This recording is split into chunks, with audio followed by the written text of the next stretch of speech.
نتحدث في إطار أو صلب هذا الموضوع مع الدكتور اختصاص الأمراض الصدرية والتدرن عبد اللطيف عبد الأمير. نورتني اليوم في برنامج يوم جديد وتحياتنا لك. أشكرك. صباح الخير دكتور. صباح الخير عليكم. بداية السؤال عن السعال. حلو هاي مال السؤال عن السعال دكتور. زي ما خربطت فيها. لذلك كيف يحدث السعال؟ نعم، السعال هو عرض مثل ما تفضلت استاذ عمر وليس مرض. وهذا العرض نتيجه ميكانيكيه لتقلص الشعيبات القصبيه لدفع اكبر كميه من الهواء للتخلص من الجسم الغريب الداخل في القصبه الهوائيه او في الحنجره. هذا التعريف العلمي. نعم. نعم دكتور. طيب نريد نعرف شنو الفئات العمريه الاكثر تعرض للخطوره نتيجه هذا السؤال؟ نعم، سؤال جيد. الفئات العمريه من 1 إلى 5 سنوات، بالحقيقه الاطفال يعني اخطر شيء تكون؟ نعم، حديثي الولاده والرضع الى 5 سنوات. والفئات العمريه الاخرى هي فئه ال 65 سنه فما فوق. ليش؟ لانه الفئات العمريه الصغيره من 1 إلى 5 سنوات الميكانيكيه اللي تحدثنا عنها غير كامله عندهم.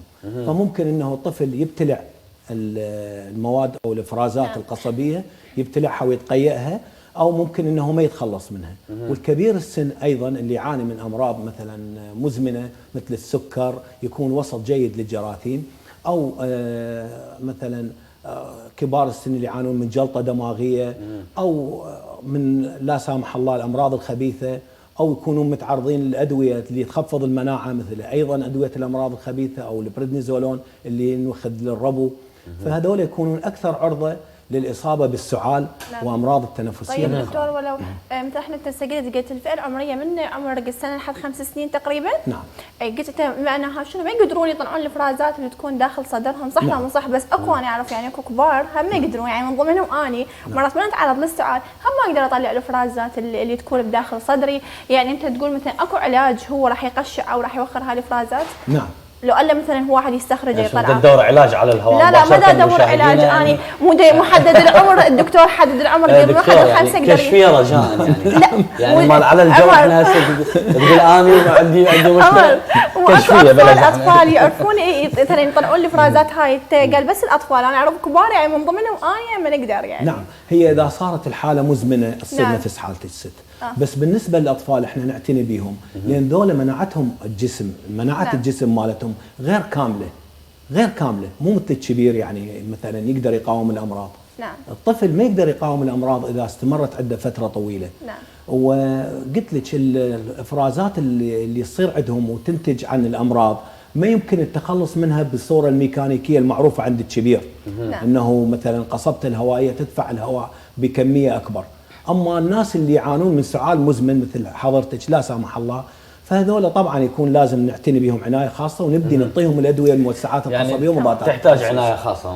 وانا من ذكرت السؤال يعني انا اريد اسال قبل ما توجه للسؤال، عندي خمام وعندي دكتور يعني حتى خلص يعني بعد ما قدم. والله عندك سؤال. والله استاذ عمر تبقى لازم تخضع الفحوصات حتى نشوف. يكون مؤدي طبعا يعني بس اذا ممكن من رخصتكم اني هسه بس اروح يم الزميل المخرج شويه وارجع. لا ان شاء الله صحه وعافيه. دائما تقح يعني. انت بصحه ان شاء الله، انت مريض. اي لا احنا شويه بتقلبات الجو او يمكن شويه الجو هنا بالاستوديو بارد. طيب يبغى عليه شيف عرفان شوي. بالتاكيد دكتور هذا الموضوع المهم وايضا اللي يخص كل المشاهدين، ننوه بانه الاتصالات راح تكون مفتوحه حتى نفيد اكبر قدر من المشاهد الكريم، خصوصا انه المرض يشمل الكبار والصغار ويعني بمختلف الاعمار، وخصوصا احنا بفتره الشتاء بعض الاطفال ممكن انه يصابون بالقحه.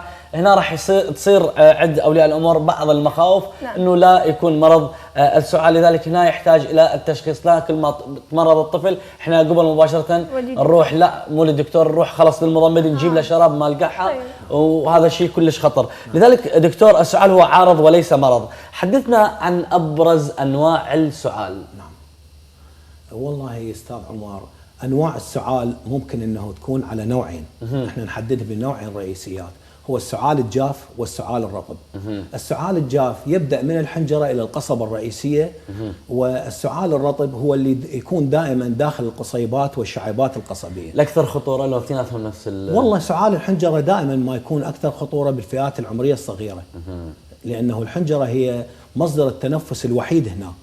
مو مثل القصبات، ممكن تبديل قصبه بمكان قصبه، او ممكن اصابه فص من الرئه بمكان فص. يعني بالنسبه للالتهابات الرئويه تعتبر فد يعني عرض يعني كبير بالنسبه للجهاز التنفسي.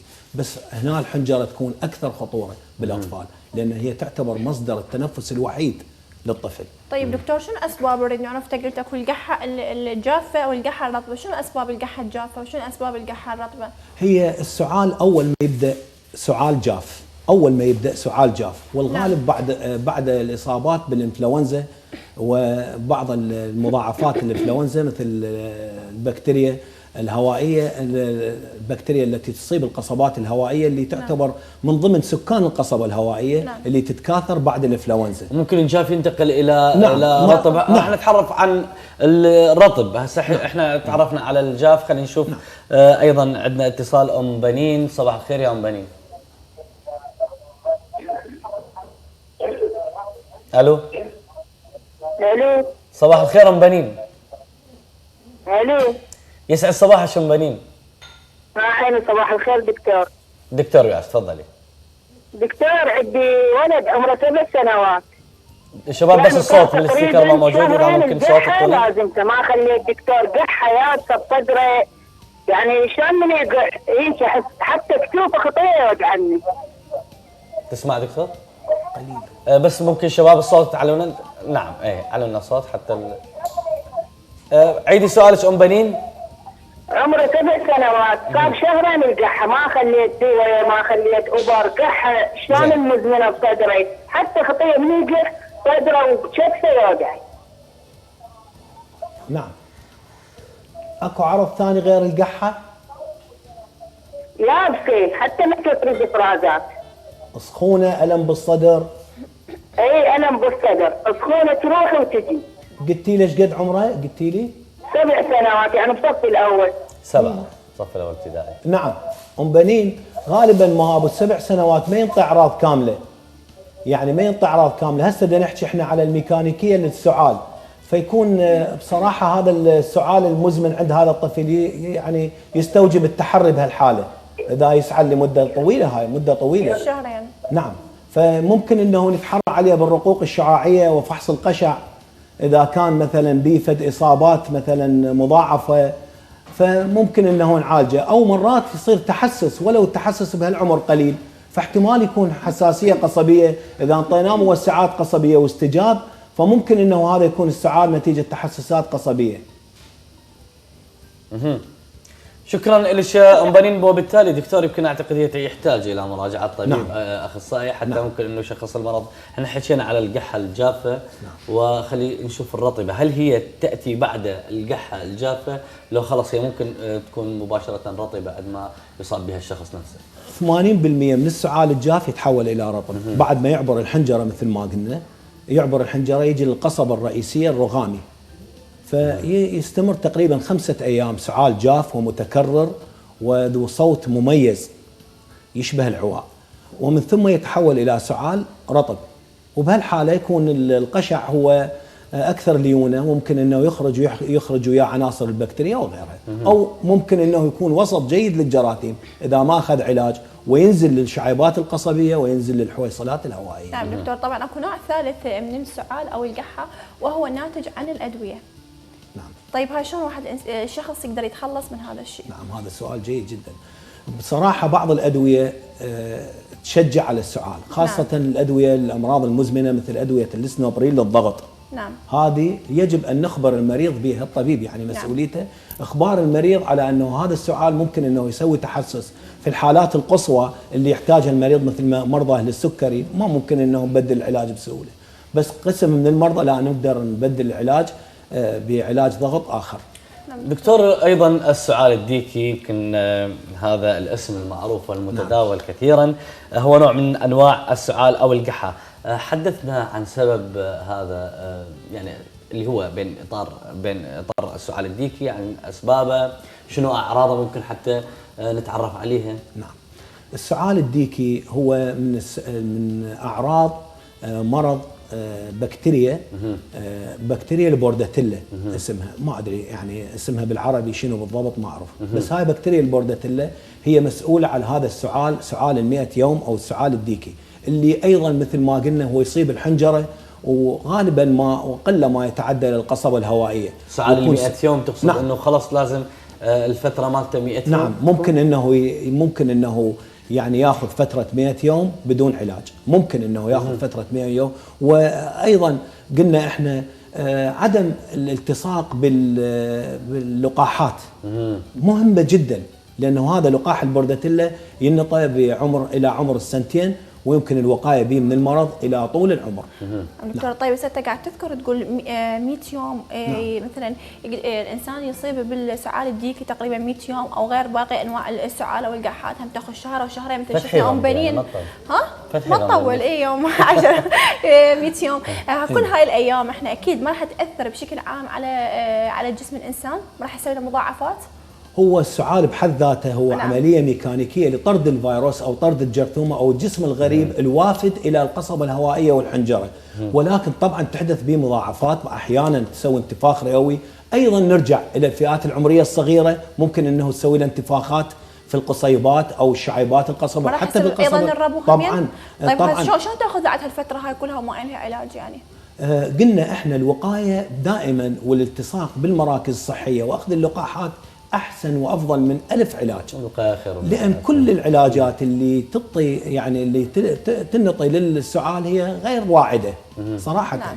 طيب معنا أيضا اتصال آخر، أبو زينب من محافظة ميسان العزيزة. صباح الخير أبو زينب. الو صباح النور، السلام عليكم استاذنا العزيز دكتورنا الشريف. هلا وسهلا. اشكركم واشكر قناتكم قناه الرشيد اللي تنقل معاناه كل مريض وكل عاي. دكتور عندي 2 مرضى. نعم. 2 مرضى شلل، وواحد وامه هم مريضه، وانا اريد من خلال قناتكم هاي الكريمه، مليت من دواء، مليت من معاناه المستشفيات، اريد من خلال قناتكم هاي الكريمه الشريفه قناه الرشيد اللي تنقل معاناه. انا رجال عمري 60 سنه وعندي بنات ناخذ بعد برجال، والدواء مليت من عند ماخذ المستشفى تعبت لان هم شلل. طيب منكم تسوي لي صبوبه عيشه يرحم والديكم بحق محمد وعلي محمد. تؤمر أمر وتدلل، وبالتأكيد قناة رشيد فضائية هي صوت العراقيين، وهي بالتأكيد دائما تحمل معاناة كل أهلها وناسها العراقيين. نتمنى أنه تبقى على الخط، خلي الشباب الكنترول يتواصلون وياك حتى ياخذون رقم تليفونك ويتم التواصل مع حضرتك، وشاكرين اتصالك. تحياتنا لك، ونتمنى لك إن شاء الله لك ولعائلتك ولأطفالك الصحة والعافية وايضا السلامه. دكتور خلينا نحكي هسه من ناحيه طبيه يعني تخصكم، اذا سر المهنه ممكن انه ما تحكي بالموضوع، ماكو مشكله او ما تجاوب على السؤال. كيف يتم تشخيص نوع السعال من قبل الطبيب تحديدا؟ نعم، طبعا لكل مرض نوع معين من السعال، وممكن انه عده امراض تشترك بمرض معين بسعال معين، ممكن انه يعني عدة أمراض تشترك بسعال معين. طبعا الفحص السريري هو أول طريقة للطبيب لتشخيص نوع السعال أو نوع المرض من السعال. قلنا احنا هو سعال عرض. وأيضا الرقوق الشعاعية طبعا تفيد بالسعال المزمن. أيضا بعض فحوصات الدم تفيد، بعض زروعات البلغم تفيد، خاصة الناس اللي يسعلون أكثر من 3 أسابيع يجب أن نتحرى عن مرض التدرن بهم، لأنه ممكن أنه يكون سعال مزمن ومضاعف بمرض التدرن، لأنه مرض التدرن تعرف هو مرض يعني وبائي موجود عندنا مستوطن في العراق. نعم. طيب دكتور شلون يتم علاج السعال؟ احنا الحاد شلون راح يكون علاجه؟ السعال الحاد قلنا احنا نوعين، الجاف قلنا والرطب، شلون راح مثلا؟ والرطب. اوكي، طرق علاجه شلون راح نعم. تكون؟ اولا احنا لازم نعرف طبيعه الافرازات المنطقه اللي اجى منها السعال. نعم. والموسم. إذا عرفنا طبيعة المنطقة، مثلا المنطقة مملوءة بالحدائق وغيرها وغيرها، فنخلي ببالنا التحسس. الموسم اللي يجي به نخلي ببالنا مضاعفات الفيروس. نعم. فلهذا ننطي مرات مثلا فد أدوية مضادة حيوية، مضادات حيوية أو مضادات للسعال، الجاف شكل والرطب شكل. نعطي مرات موسعات قصبية لجماعة التحسس وضيق التنفس وعسر التنفس. نشجع على الإكثار من السوائل الكثار من السوائل لتجنب. يعني اكو حاد واكو خفيف، يعني نعم. نقدر نقول قلنا. بالسؤال يعني نصنف الى صنفين، اكو سؤال حاد وسؤال ممكن نقول عليه بسيط. نعم. اللي هو خلص هو سؤال. نعم اكو سؤال مو قلت لك اللي يرتبط بالمجاري التنفسيه العليا، سؤال الحنجره والقصبه الرئيسيه، غالبا ما يكون السؤال بهن حاد وشديد، وممكن يسبب عسر التنفس، يؤدي الى عسر التنفس. نعم دكتور، ويانا اتصال ابو مرتضى. الو السلام عليكم. وعليكم السلام. سلامي للدكتور. يسمعك الدكتور، تفضل. والدكتور بدون زحمه مرات يعني تصير عندي قحه وتجيني مثل الدوخه بسبب القحه. يعني مرات واحد يقول لك من يقح يعني دائما مستمر، فتجي دوخه او صداع دوران. نعم. بس هذا العرض. بس هذا عندك؟ ابو منتظر تسمعنا؟ سمعت. اي يعني بس عندك هاي الاعراض فقط؟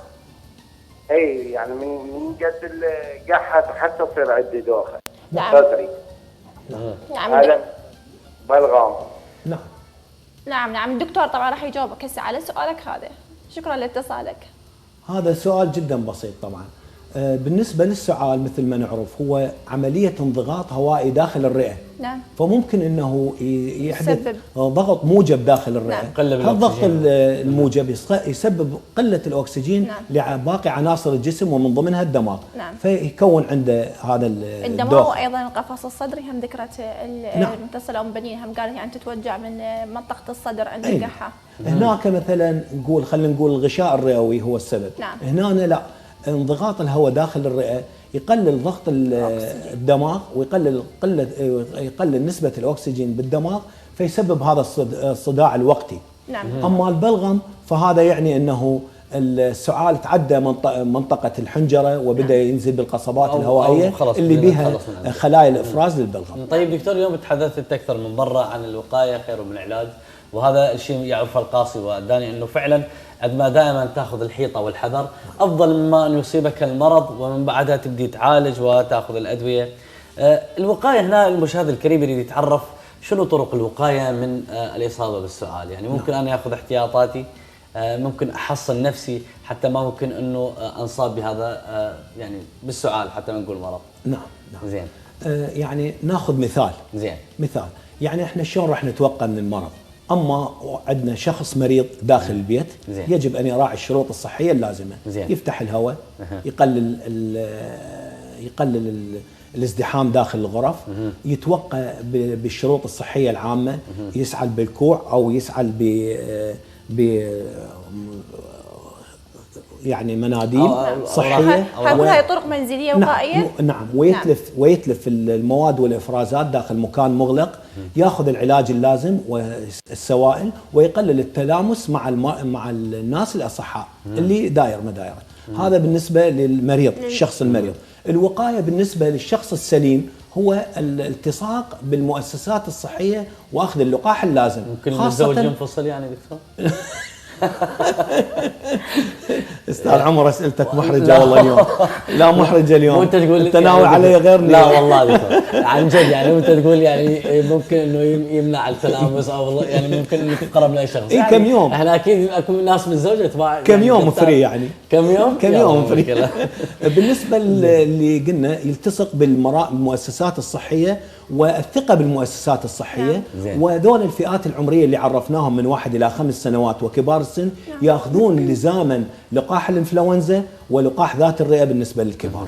طيب دكتور، اكو امراض اخرى تؤدي الى السعاله والقحه؟ نعم اكو امراض اخرى تؤدي الى السعال وكثيره. نعم. مثل التحسس القصبي، قلنا هذا واحد منهم يعتبر مرض، هذا ايضا يعني يعتبر فد يعني شيء مثلا وراثي او شيء بيئي، هذا واحد. الغده الدرقيه، انتفاخ الغده الدرقيه ممكن انه تضغط على القصبه وتسوي سعال. سعال الادويه قلنا هذا واحد من عندهن السنوبريل وغيره. من ضمن الاشياء اللي تاثر على السعال. وسعالات اخرى وسعال اخر وغيره، هذا يجي يسموه الاكيوبيشنال او السعال الناتج عن العمل. كان يكون يعمل بالاسبست او يعمل مثلا نجار او يتعرض بالاموات. يمكن احنا نعيش اليوم او العراق يعيش الفصول الاربعه، لذلك هنالك حاضنه. الدكتور بعد يضحك على السؤال. عمال كذا احنا نعيش الفصول الاربعه بنفس اليوم. بالتاكيد بالتاكيد. دكتور، بما انه الفصول الاربعه يعني ممكن انه السؤال يعني يحتاج الى حاضنه، فاي من الفصول الاربعه اللي احنا نعيشه ممكن انه يكون السؤال قريب الى الانسان؟ والله خوش السؤال هذا استاذ عمر. طبعا اكو حديث للرسول عليه الصلاه والسلام يقول: خوفكم من اوله ومن اخره، احذروا من اوله ومن اخره. يعني تغير الجو من بارد الى حار او دافئ، او تغير الجو من حار الى بارد. طبعا هذا يكون تشانس اكثر للبكتيريا والفيروسات للتكاثر. فاحنا دائما حتى بالبيت يعني نحذر من تغير الجو في داخل البيت، من الخروج من مكان بارد كان يكون في الحمامات او في الغرفه الى مكانات في اخرى هي دافئه او بالعكس. نعم دكتور، طبعا نريد من عندك نصائح طبيه اخيره للمشاهدين. اكيد واحنا ما دام احنا في فصل الشتاء فاكيد نتعرض لكثير من الامراض، واحنا قلنا والسعال مو مرض بس راح يكون بدايه اعراض للمرض. نعم، النصائح هي يعني رسائل طبيه طبعا. نعم اكيد. اول وحده هو انه نتبع الشروط الصحيه اللازمه والصحه العامه. نعم. بالنسبه للمصابين. ثانيا غير المصابين ينتبهون للتلقيحات اللي مثلا الفئات الاكثر خطوره مثل هم الاطفال او الكبار السن، الحجاج او الوافدين، هذول يجب ان يخضعوا للفحص واللقاح. نعم. الاطفال هم طبعا اكثر النصائح اللي ذكرها الدكتور هي بالتاكيد تخص الاطفال، لانهم ممكن تكون اكثر خطوره مثل ما ذكر. اكثر الفئات العمريه هم الاطفال، وذكر ايضا الحجاج وكبار السن، بس ما ذكر المتزوجين. دكتور ما في شيء مثل نصيحه؟ نصيحه خلينا نرجع لاهلي بسلام يعني. خلينا نتغدى اليوم. الدكتور عبد اللطيف عبد الامير، اختصاص الامراض الصدريه والتدرن، نورتني اليوم في برنامج انت النور كله. وانا سعيد اليوم بوجودك زميلتك. اشكركم. شكرا لك هذا الرشيد والمستمعين المشاهدين الكرام كلهم. شكرا لك دكتور. اذا مشاهدينا ومتابعينا مستمرين مع باقي فقراتنا الصباحيه في هذا اليوم.